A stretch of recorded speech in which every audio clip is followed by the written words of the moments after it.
네, 김정은 총비서가 미국과의 신뢰 구축 조치들을 전면 재고하겠다.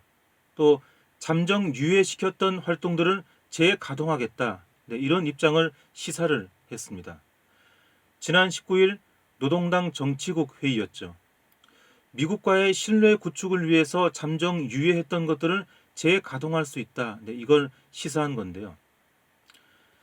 판문점 남북 정상회담 또 싱가포르 북미 정상회담을 앞둔 2018년 4월 20일이었습니다. 노동당 중앙위원회 전원회의에서 핵실험 또 ICBM 시험 발사를 유예를 했었죠. 남북관계 또 북미 갈등을 완화시키는 조치였는데요.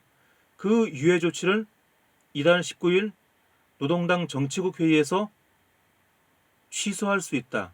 그래서 앞으로 핵실험 ICBM 시험 발사를 다시 할 수 있다. 네, 그런 입장을 네, 시사를 한 거죠. 네, 일단은 미국의 반응을 지금 지켜보고 있죠.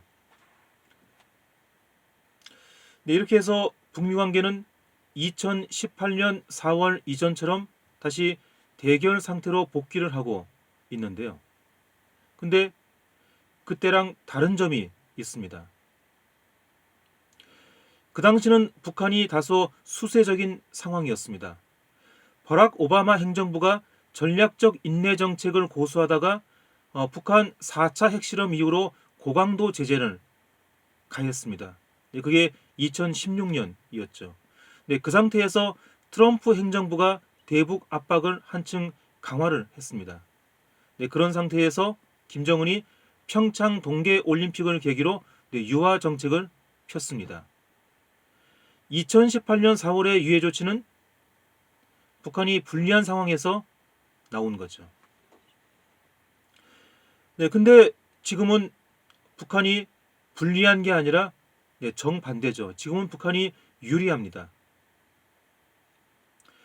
그때랑 다르게 지금은 북한 또 이란, 중국, 러시아 대 이 미국의 대결 구도가 선명하게 형성되어 있습니다.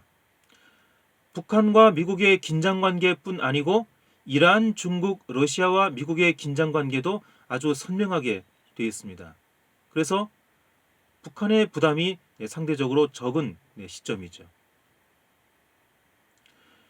러시아는 우크라이나 사태로 미국과 전쟁을 이야기하고 있고요. 또 이란 경우에는 핵 합의 복원 협상에서 미국을 압박하고 있습니다. 네, 그리고 이라크 내에 있는 미군 기지들이 친이란 민병대한테 요즘 공격을 많이 받고 있습니다. 요즘 중동에서는 미군 기지가 드론 공격을 많이 받고 있습니다. 네, 미군이 중동에서 제공권을 상실한 상태죠. 네, 그리고 중국은 지금은 올림픽 때문에 잠잠하지만 올림픽이 끝나면 다시 강공 모드로 돌아설 공산이 크죠. 네, 이렇게 이란, 러시아, 중국이 미국과 선명하게 대립하는 상황에서 북한이 4년 전 유예 조치를 처리할 수 있다 시사를 했습니다. 네, 그리고 강공 모드로 돌아서고 있죠. 네, 거기다가 미국도 못 가진 극초음속 미사일을 시험 발사했습니다. 성공을 했죠. 지난 11일이었습니다.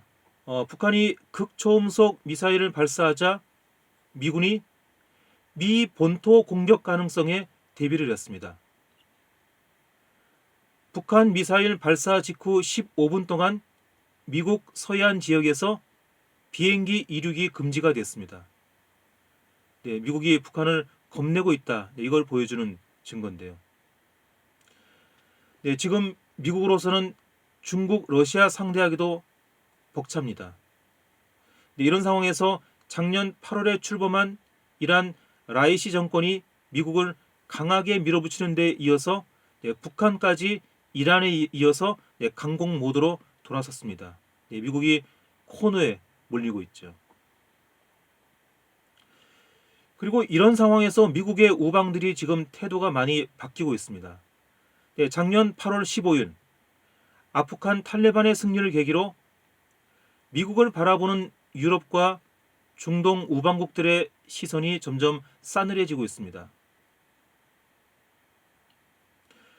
유럽에서는 지금 미국이 주도하는 북대서양 조약기구 이 나토하고 별개로 유럽 방위군을 결성하자 이런 움직임이 추진이 되고 있습니다. 현지 시각 지난 1월 19일에는요. 마크롱 대통령이 유럽 의회에서 유럽의 독자적 안보를 주장을 했습니다. 또 중동 국가들도 지금 태도가 많이 바뀌고 있는데요. 1월 중순 들어서 이 중동 국가의 외교 장관들이 중국을 대거 방문을 하고 있습니다. 이 중국과의 관계 강화를 추진을 하는 건데요. 이렇게 미국의 우방들이 태도가 바뀌고 또 미국이 곤경에 처하는 그런 상황에서 북한, 이란, 중국, 러시아가 미국과 맞서는 형국이 현재 형성되어 있습니다. 이런 상황에서 북한이 극초음속 미사일 발사에다가 2018년 유해 조치 철회를 시사하면서 한 걸음 성큼 앞으로 나아갔습니다. 미국이 북한의 역량을 총 집중하기도 힘든 그런 상황이죠. 이런 상황에서 북한이 강수를 놓은 거죠. 2018년 4월 이전으로 북미 관계가 돌아가지만 그때랑 다르게 지금은 북한이 유리한 상황이 되는 겁니다. 이렇게 되면 미국이 우크라이나 문제에 집중하기가 더 힘들어지죠. 미국의 관심이 여기저기 분산될 수밖에 없는 그런 상황인데요. 이런 상황에서 북한이 강수를 놓게 된 거죠. 이 한반도 정세가 2022년에 요동을 칠 것이다. 이런 전망을 낳게 하는 현상들입니다.